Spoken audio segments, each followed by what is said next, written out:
I went with them sometimes. I had to be home and preside other times, but we went under the pole, we were at every place.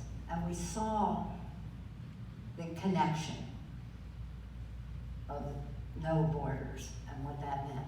Had the occasion to tell in various meetings, and I know that the Chinese government is playing a part in this conference, and I thank them for that.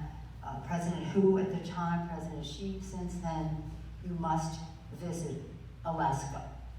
You must visit Alaska, because although China does not border the pole, what happens in China affects the thermal management of the planet, the acid in the water, everything that is happening there, the flora, the fauna, and the rest. Because the melting of the glaciers, the whole thing. And of course in China, what's happening to the great rivers of Asia has an impact, so much of an impact on the global well-being, the encroachment of the Gobi Desert, the rising of the sea level, the pollution in the air becomes a political problem for them. But what I told them is when we had visited with our select committee, and even before then, but say go back 30 some years, which would be, no, go back 10 years, and then they referenced 30 years previous to that, so about 40 years. They told us that some 40 years ago, the elders told the scientists what was happening to the flora and the fauna. And the scientists said that is anecdotally interesting, but not scientifically significant. I don't know who these scientists were, maybe they worked for one company, whatever it was. I don't know, maybe they did, maybe they didn't. But in any event, their guidance of the elders was ignored. And of course, what happened to the erosion and having to move and then having to move again, and mitigation and so many things. But Alaska was like the canary, a state that could be the canary in the mine for all of this. So we could see right then and there what was happening in China, what was happening in the US, and all the rest. We were seeing the meltdown in Alaska, and again with the glaciers and the rest. So all of that just was very indicative. When we went under the pole to see the melting right before our very eyes, the scientists said to us, by the time we write this up, it will be obsolete. By the time we peer review and write it up, it will be obsolete. So the connection that we all have to each other is very clear. I took 16 members to Puerto Rico a few weeks ago, despite what the president says about being such an historic, wonderful achievement. Completely the opposite is so. The fact is that if there is a silver lining, if there is an upside, and just so much damage happened that you hate to think that there is an upside, but if there's any upside, it is the recognition that they really must change to renewables. They, first of all, can't even afford fossil fuel. It's too expensive to bring in the rest, but that's minor compared to the fact that wind and air, solar and wind and other options are much better for Puerto Rico. I'm going to name drop now, so I'll put up a name sign.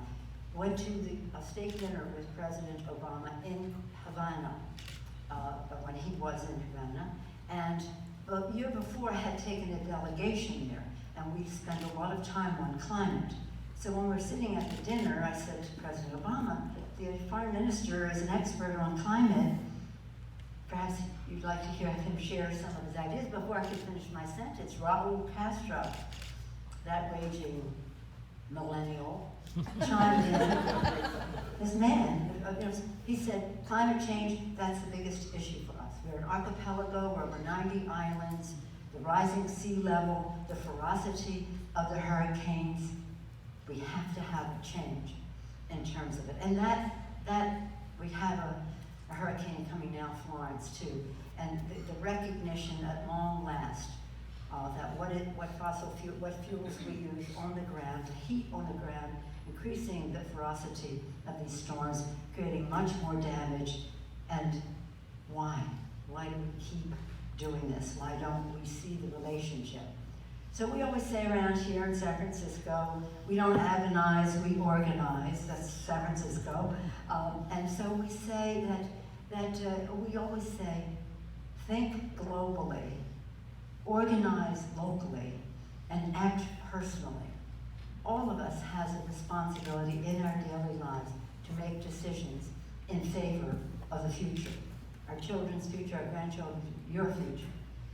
All of us have a responsibility to organize and mobilize locally to have a bigger impact because we're talking about climate without borders.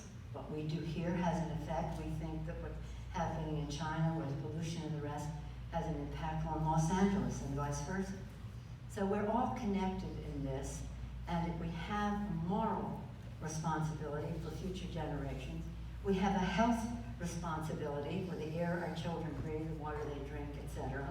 We have, as Americans, if I might say, and the Germans have theirs, we have a economic motivation to promote green technologies, to be competitive in the world in those initiatives. And we all have a national security, whatever our country, a security responsibility, because the impact of climate without borders is drought, migration, flooding, fires that you see in California. And generals testified, we have a record of it in our committee, which the Republicans overturned when they were overturning our recycling and what rest of that in the Capitol. They overturned that because they were in denial about climate crisis happening, and that there was any impact of human behavior on that climate crisis. So we have an education process within our own Congress to do. Great denial, fossil fuel industry, coal industry, oil industry has a big influence there. And we would hope and pray that they will see the science and know the reason why we have to do something differently. But when we had our committee, we took testimony in every regard. Public health, national security, or global security. In every respect, again, our moral responsibilities and the rest, the argument was in favor of, let's use this as an opportunity for unity, to come together globally, to do something responsible, to think globally, mobilize locally, and act personally to get something done. Climate, the Paris Agreement was an important initiative in that regard. We have to fight here to make sure that we can stay as close into that as possible, but there are forces at work which are in denial about this happening. The hope of it all are our young people, because no matter what the political leanings of their parents, they know better about what is at stake in all of this. So to the students who are here, thank you for your interest. To the teachers who are here, thank you for your leadership in all of this. But it is, and to the religious who are here, thank you for recognizing the moral responsibility that we all have to make not only the air our children breathe and grandchildren breathe safer, but to make the globe more secure from a military standpoint, an initiation of hostility standpoint, from every aspect. But again, the bridges that we build. I fight with China every day of the week on human rights in China, Tibet, you name it, the whole country, and about some of their proliferation activities and some of their trade things, but we work together on climate. We work together on climate. It's so very important. So I'm glad that you have made it important in your schedule and in your agendas, and I know you're in for a great treat. One thing I do want to say, Governor Jay Inslee will be here, Governor of Washington State.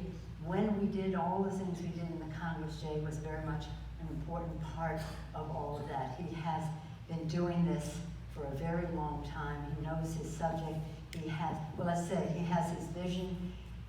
He knows why He knows what and he knows how to get the job done. In that regard, he's very much like our Governor Jerry Brown. And I might say, our future governor, Gavin Newsom, who has, as mayor, instituted meetings of mayors from all over the world to come here to join together for the benefit of our children, for their future, to honor our responsibilities in every respect. So I thank you for the opportunity to share some thoughts with you, and I am optimistic that public sentiment will change the minds of some of the people that we need to change the minds of, and that this will only get easier in our country. As it is easier with our European allies when we visit them. It's not a question of if you do this, it's how do you do this.